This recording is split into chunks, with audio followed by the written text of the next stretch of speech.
so glad you're here in the study. We can relax together because I've got something special planned for you. We're going to open some mail. We received a special parcel here in the study. Let's open it together, and then we'll have a special treat as well as a story.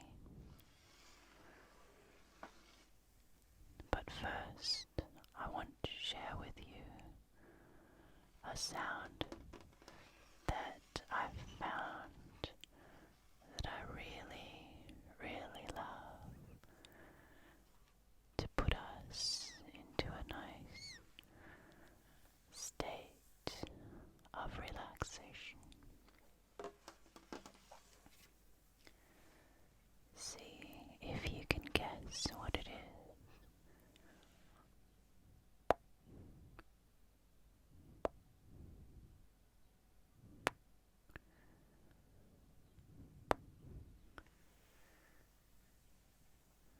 That's right.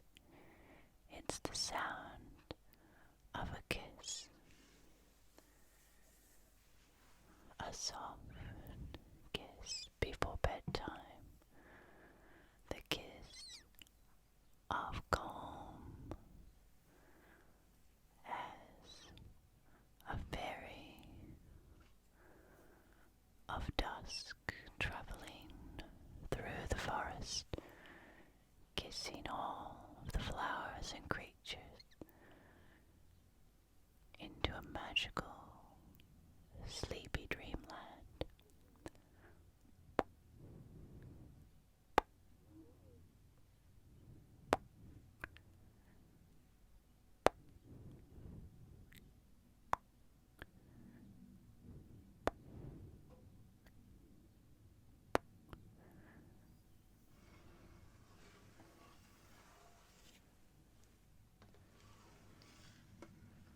Now that we're in our magical dreamland of relaxation, let's open our parcel together.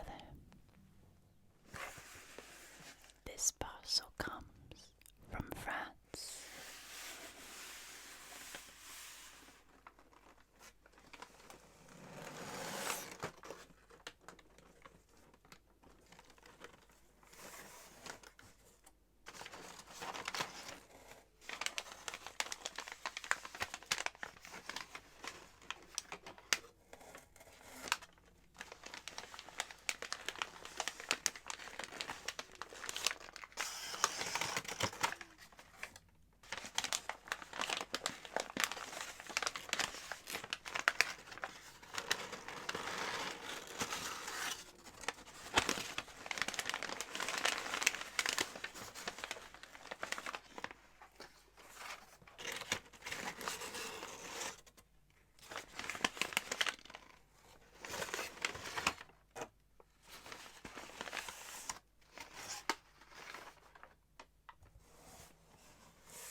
We have some tea bags, some Christmas flavored green tea,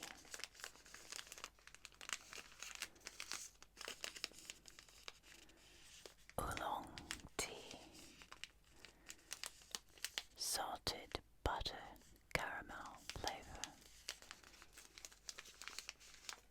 and pomme d'amour, black tea with candy apple flavoring.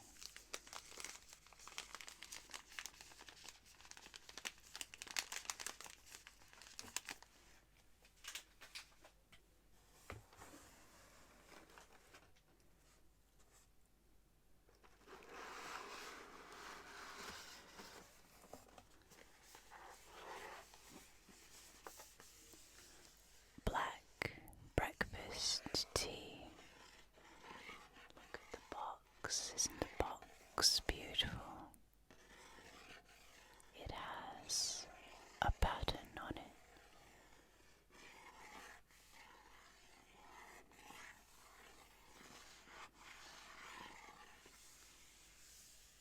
So you know this parcel has come from Paris, from de mon frère.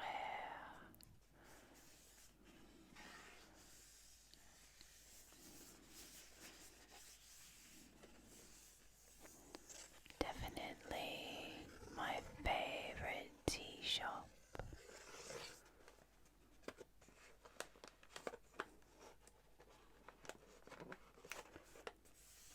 We need my little tool to open this. Remember this.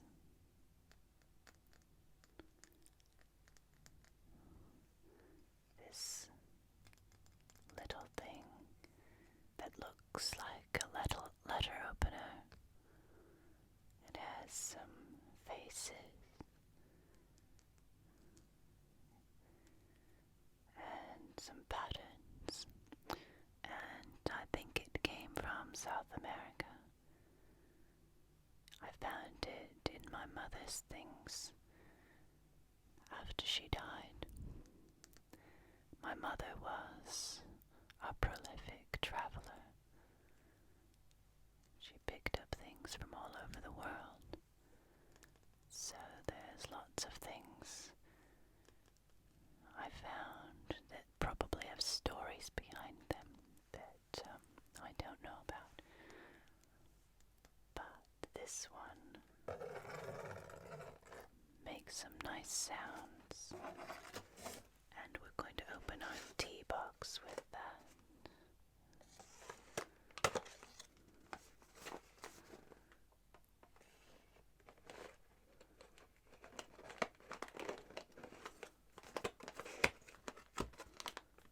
Here we are. Breakfast tea bags. 90 degrees and brew for 4 to 5 minutes.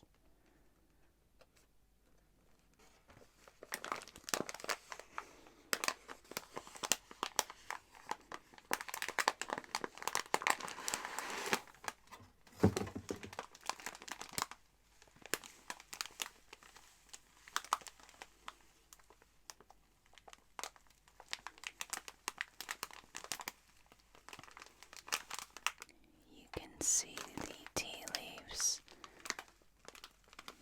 moving around in the bags. It's almost like a toy. Remember those toys you had as a child,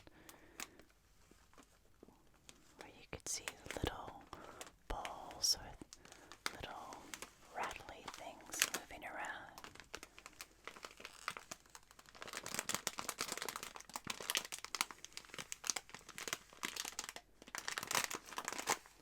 Let's see what else we got.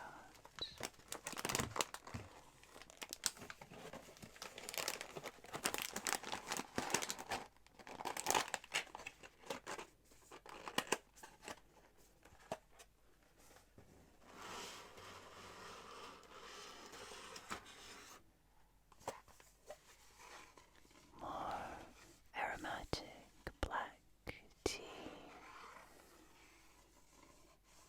A jardin bleu. Blue garden. And here we have some Italian for Italian customers. Tè nero. Aromatizzato. Or flavored black tea.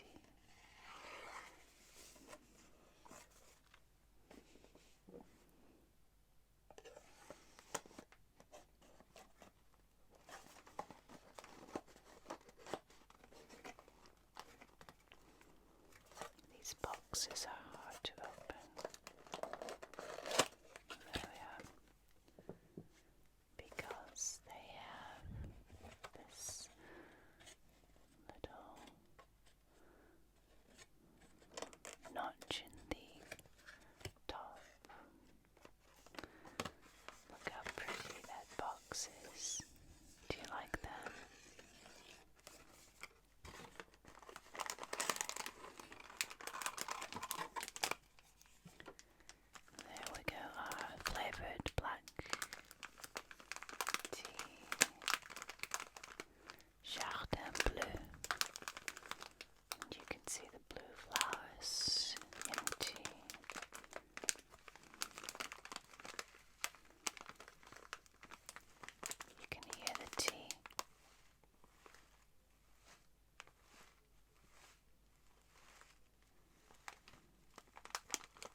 very pretty one. Really like that.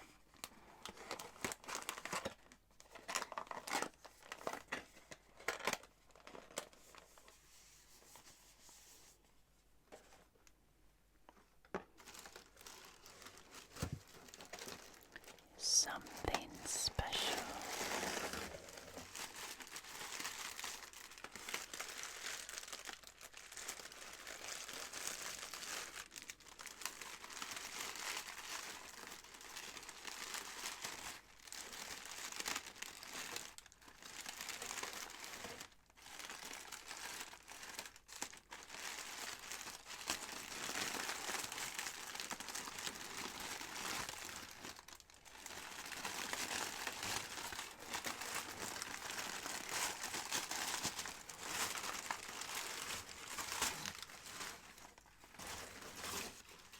Special box wrapped very nicely in tissue paper and waffle paper.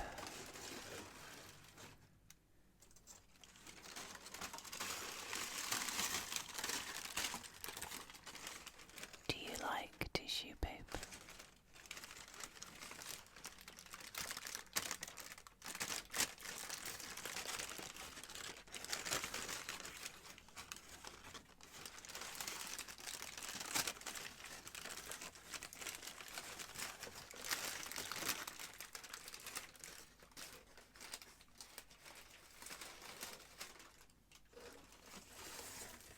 This is very crinkly, but it's actually soft and springy. It would be perfect for a mouse mattress.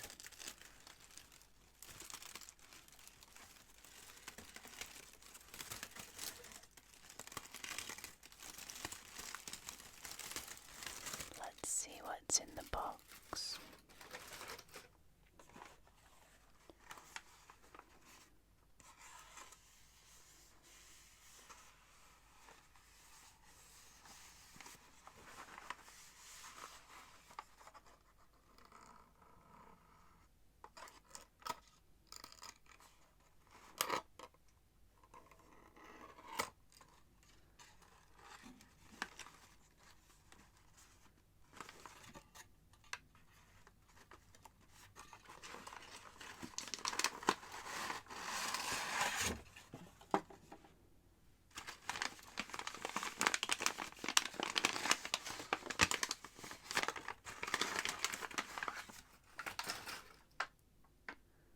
Look at that. Jardin du Luxembourg. The gardens around the Luxembourg Palace in Paris, where there's a merry-go-round and the little puppet shows for the children. Lots of walkways and trees and a very big water feature of shallow water where people bring their model sailboats. And this one says Spécialité du thé, saveur fleurie. It's tea jelly with flowery flavors.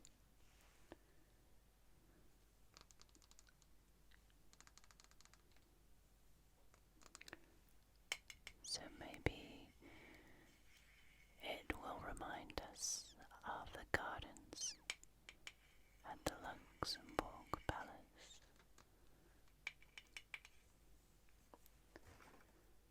We have one more surprise.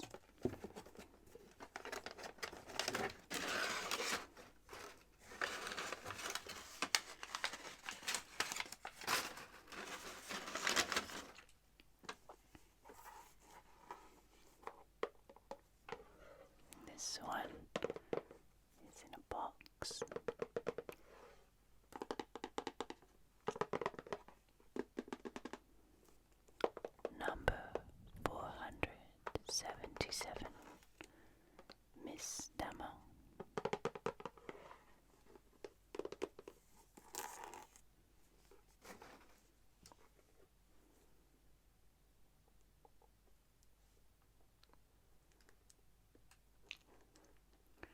This, although pointy, is actually not very sharp, but we'll do our best to score the plastic.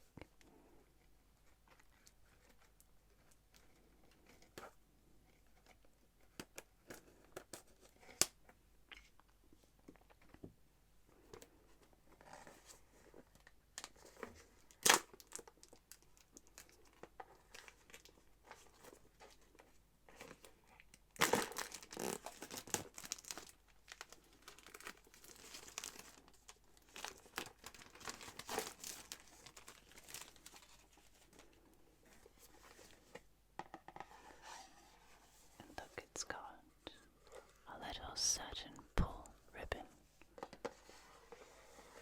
Shall we pull it?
In 1692,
crisp linen.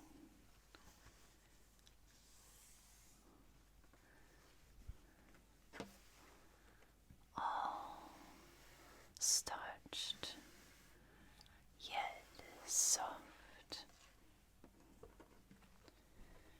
with an embroidered pattern on it.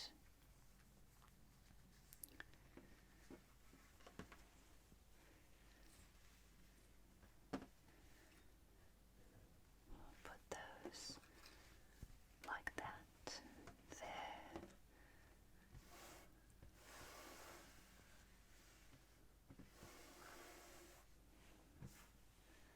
Then we need our teapot.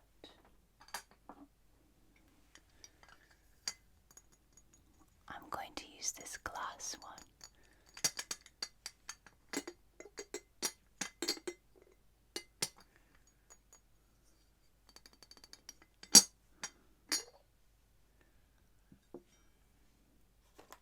And we'll use our Jardin Bleu.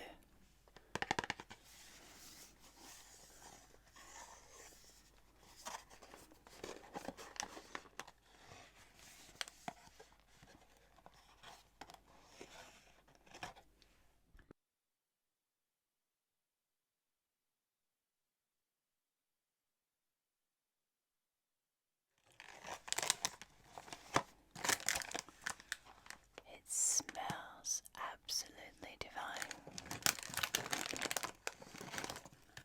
The floral and black tea.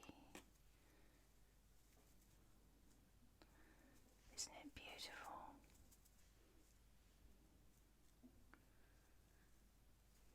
Put that tea bag in there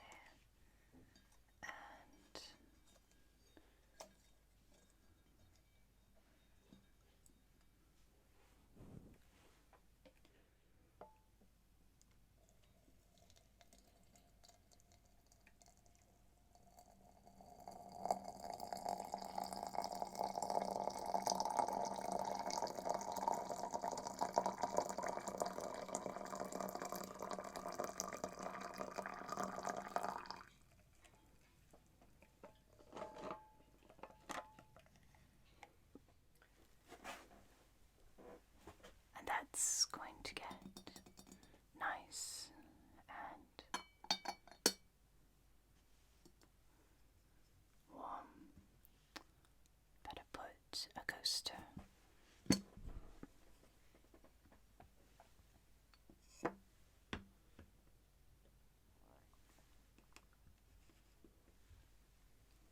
There. Next we need our teacup.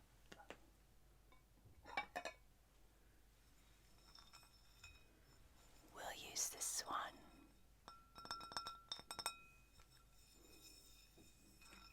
with blue and gold patterns.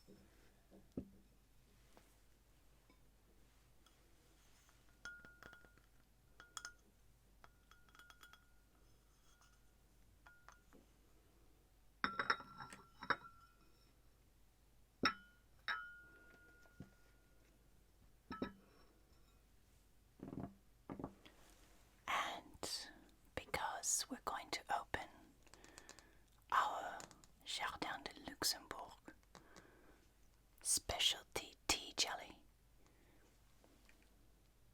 we will need some toast.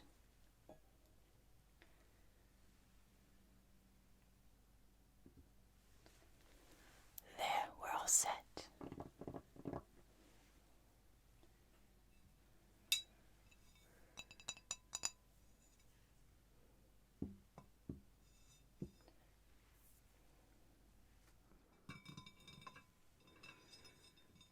So we'll use this knife.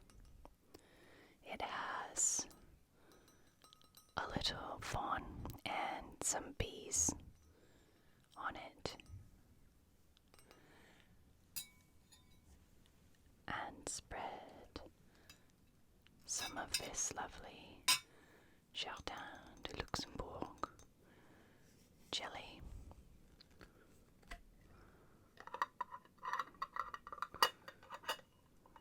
sound of that.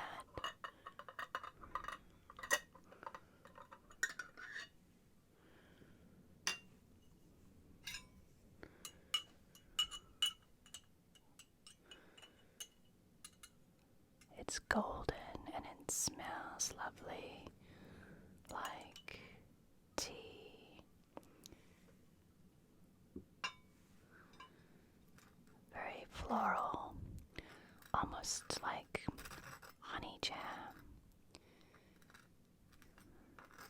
And there is our little toast. We can cut that in triangles or rectangle. I'm going to cut it in a triangle because I like triangles. However, it is highly contentious in Britain what shape the toast or sandwich is cut into. The triangle being a shape allegedly not preferred by the royal household, but we're not making any social or political statements here. We're just eating this yummy, yummy jam from France. And now that our very aromatic, lovely tea, look, you can see the tea leaf in the tea bag. Very beautiful tea. I'm going to pour that.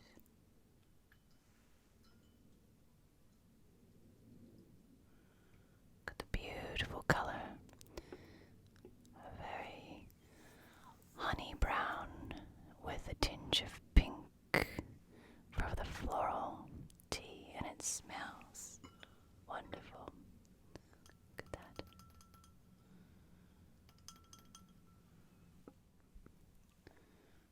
Beautiful.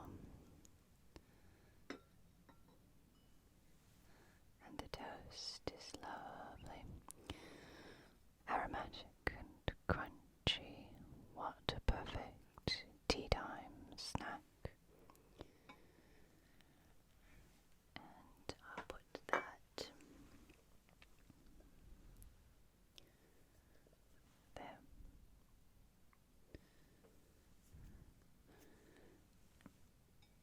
And whether we're in Kensington Gardens or the Jardin du Luxembourg, we can imagine some more fairy kisses.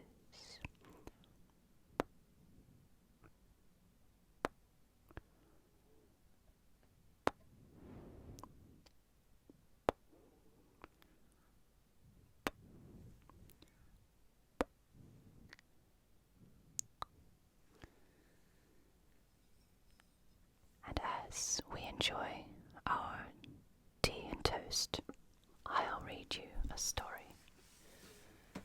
It's an old story, but it can be very modern as well. It's a story about courage and love. It's by Hans Christian Andersen. We can interpret it from fairy tale to modern tragedy. It's the story of the brave tin soldier. There were once 25 tin soldiers who were all brothers, for they had been made out of the same old tin spoon. They shouldered arms and looked straight before them and wore a splendid uniform, red and blue. The first thing in the world they ever heard were the words "tin soldiers," uttered by a little boy who clapped his hands with delight when the lid of the box in which they lay was taken off.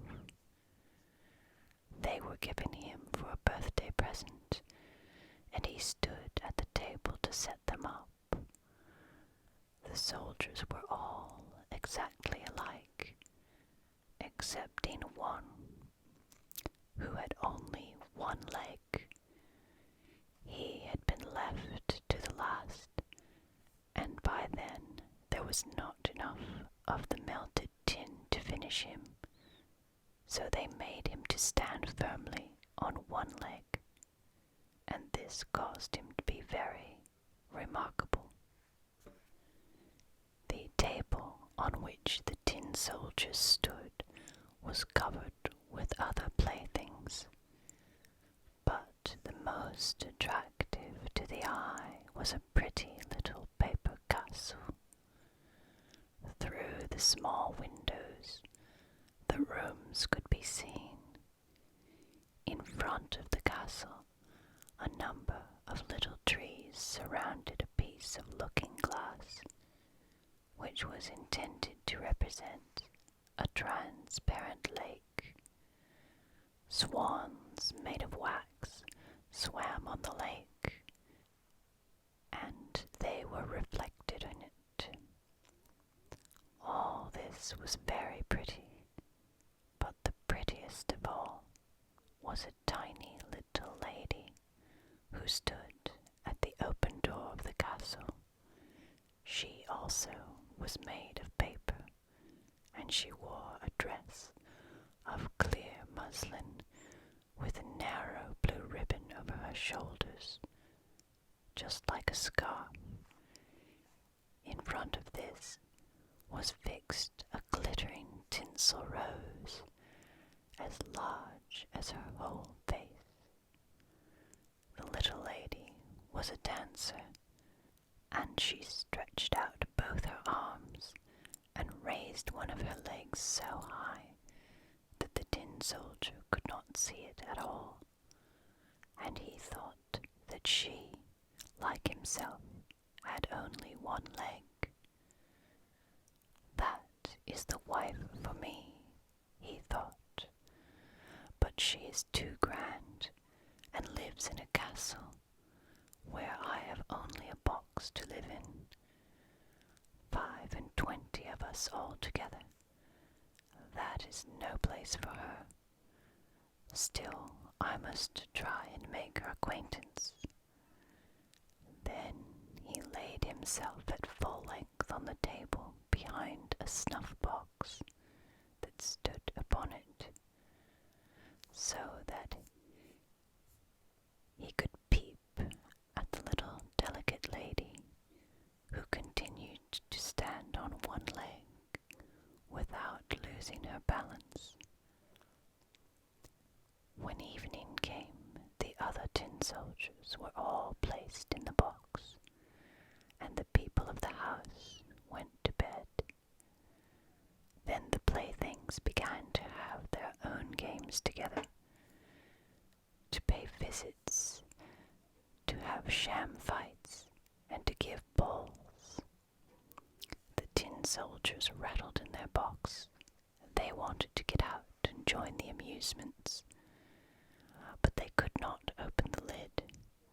The nutcrackers played at leapfrog, and the pencil jumped about the table. There was such a noise that the canary woke up and began to talk, and in poetry too. Only the tin soldier and the dancer remained in their places.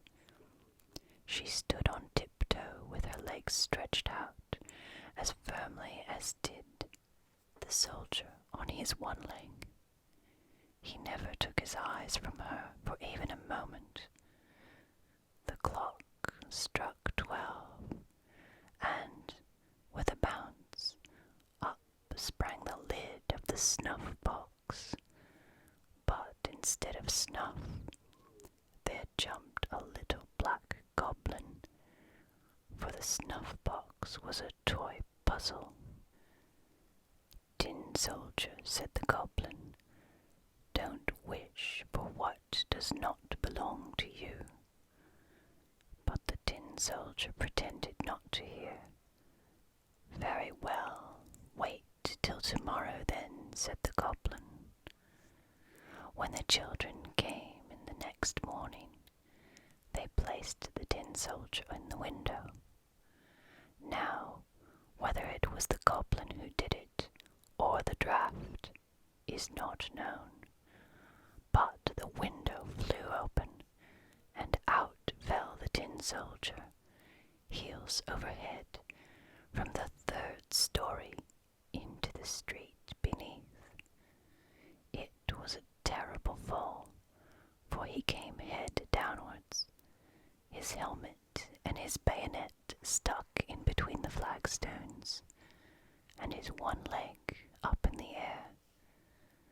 The servant maid and the little boy went downstairs directly to look for him, but he was nowhere to be seen, although once they nearly trod upon him. If he had called out, "Here I am," it would have been all right, but he was too proud to cry out for help while he wore a uniform. Presently it began to rain, and the drops fell faster and faster, till there was a heavy shower. The tin soldier was miserable. When the rain was over, two boys happened to pass by, and one of them said, "Look, there is a tin soldier. He ought to have a boat to sail in." So they made a boat out of newspaper, and placed the tin soldier in it, and sent him sailing down the gutter, while the two boys ran by the side of it and clapped their hands in glee. Good gracious, what large waves arose in that gutter, and how fast the stream rolled on, for the rain had been heavy. The paper boat rocked up and down, and turned itself round, sometimes so quickly that the tin soldier trembled. Yet he remained firm. His countenance did not change. He looked straight before him, and shouldered his musket. Suddenly the boat shot under a bridge, which formed a part of a drain, and then it was as dark as the tin soldier's box.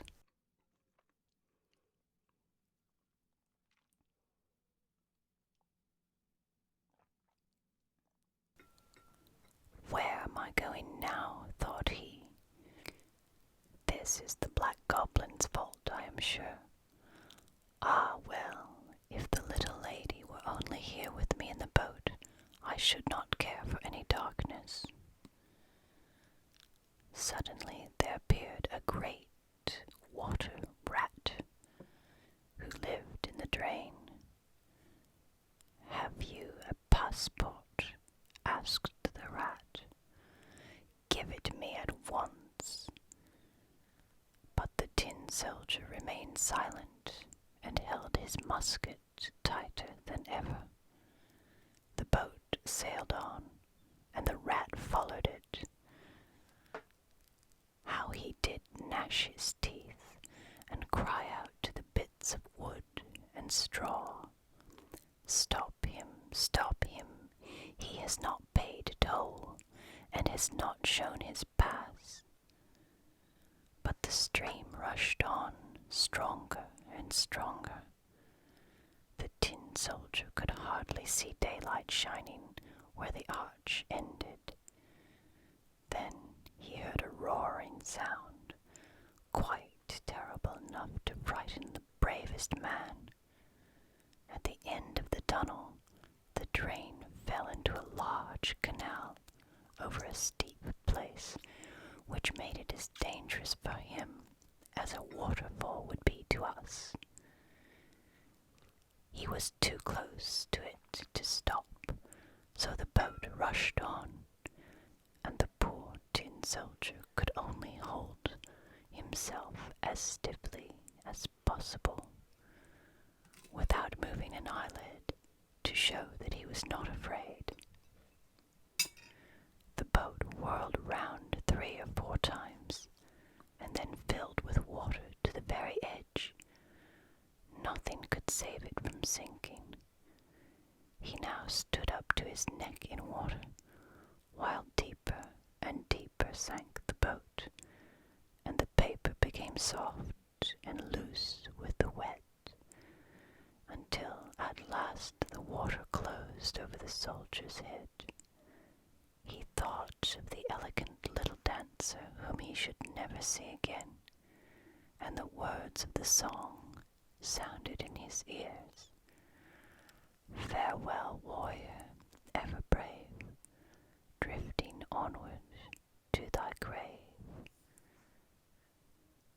Then the paper boat fell to pieces, and the soldier sank into the water, and immediately afterwards was swallowed up by a great fish. Oh, how dark it was inside the fish, a great deal darker than in the tunnel, and narrower too. But the tin soldier continued firm, and lay at full length, shouldering his musket. The fish swam to and fro, making the most wonderful movements, but at last he became quite still. After a while, a flash of lightning seemed to pass through him, and then the daylight approached, and a voice cried out, I declare, here is the tin soldier. The fish had been caught, taken to the market, and sold to the cook, who took him into the kitchen and cut him open with a large knife. She picked up the soldier and held him by the waist between her finger and thumb, and carried him into the room. They were all anxious to see this wonderful soldier who had travelled about inside a fish. But he was not at all proud. They placed him on the table, and how many curious things do happen in the world. There he was, in the very same room as the window from which he had fallen. There were the same children, the same playthings, standing on the table, and the pretty castle with the elegant little dancer at the door. She still balanced herself on one leg and held up the other. It touched the tin soldier so much to see her that he almost wept in tears. But he kept them back. He only looked at her, and they both remained silent.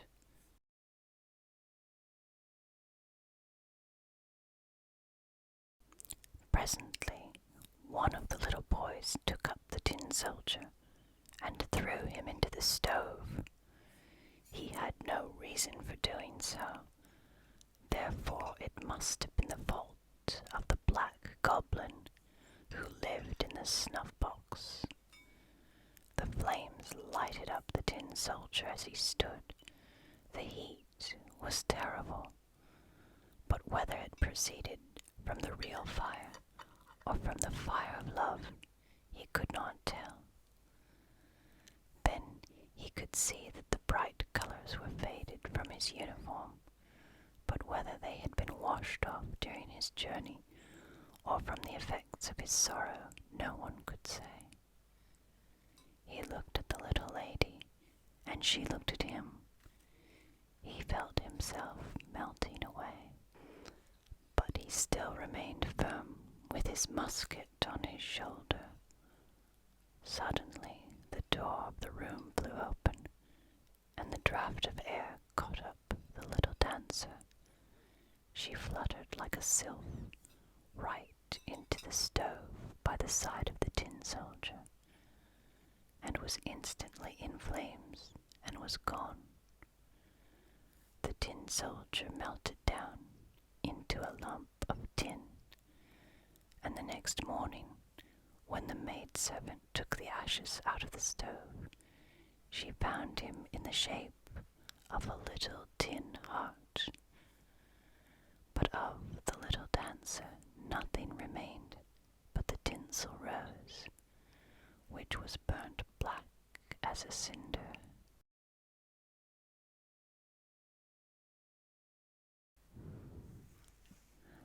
I hope you liked this beautiful story, and I think I should paint some flames, very like Tove Jansson in Moomin Troll, but that shall take time, and that will be for another day. And there, my friend, is a story for tea time. Thank you for spending this relaxing afternoon tea time with me and unwrapping our parcel. Be good to yourself. Have a pleasant day and sweet dreams. Be kind to others and be extraordinary.